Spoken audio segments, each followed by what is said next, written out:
When we're looking at piping systems, we can generally run into three kinds of problems that we're trying to sort out.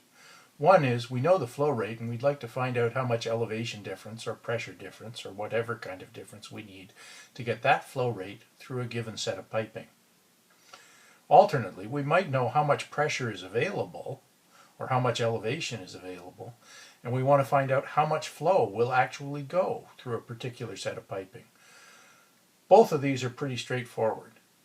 Alternately, we might know how much elevation we've got available and how much flow or pressure drop we've got available and how much flow we want to have, and we're going to try to design a piping system to meet those operating conditions.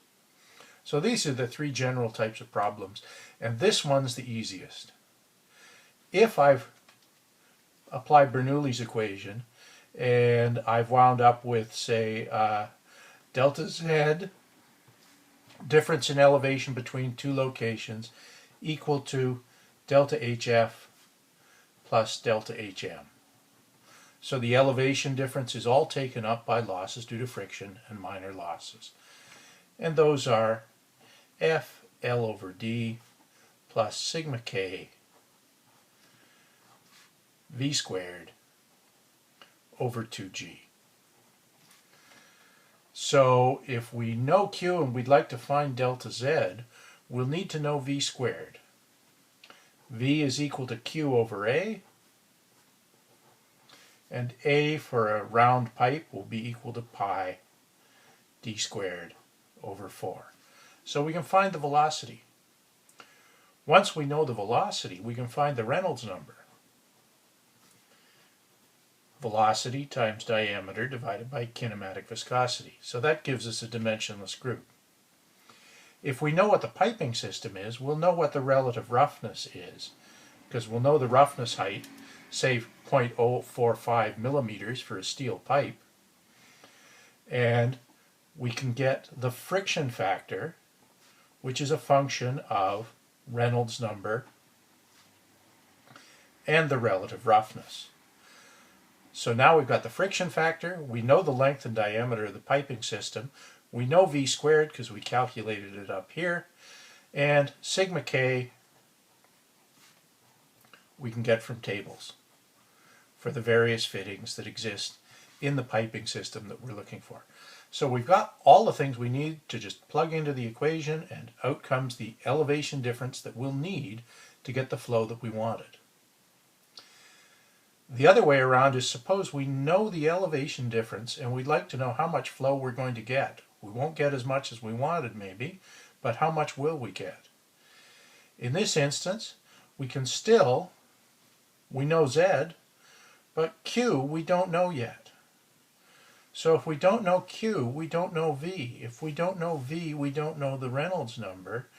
If we don't know the Reynolds number, we can't figure out the friction factor. But we can still get sigma K from tables. So we can get sigma K from tables. And we'll just have to take a wild guess at F.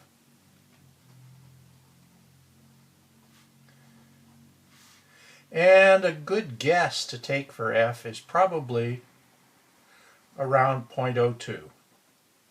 You can pick any number you want, but picking something that's close to the friction factor you expect will get you to your answer more quickly. So if we take a guess at F and we've got K, we've now got everything that we need to put in here. We can rearrange this equation to get V squared. So we've got V squared over 2G equal to delta Z divided by F L over D plus sigma K. And this will lead us to V. From V, Q is equal to VA. So we can find out what our Q is if this was in fact the friction factor. But we just guessed that friction factor. So we'll have to calculate a Reynolds number based on the velocity that we got times the diameter times the kinematic viscosity, and use that to get a friction factor that's equal to the Reynolds number, or that's equal to a function of the Reynolds number and the relative roughness, which we calculated just as we did before. And that friction factor, if we plug it back in here, will lead us to a new value for V, which could give us also a value for Q, and could give us another value for the Reynolds number. So we'll go around this loop a few times until it converges. It'll always converge because F is a really weak function of Reynolds number. As long as we start with a reasonable guess, we'll nail this in only a couple of iterations. So start by guessing F when you don't know what's going on in the problem. Take a rough guess and keep on improving your estimate around in a circle. Now finally, if you know the head and the flow, you'd like to design the piping system. Now we could rearrange this equation to put it in terms of diameter, keeping in mind also that the diameter comes into the area as a square, so it comes into the velocity as a square, or into velocity squared as d to the fourth power. So diameter is really, really big influence on this elevation equation here, on the head loss equation. If we start off knowing Z and Q, we could in theory nail in the exact diameter, but we need to use commercial pipe. So we don't have generally free rein in picking our diameter. We need to use commercially available pipe diameters.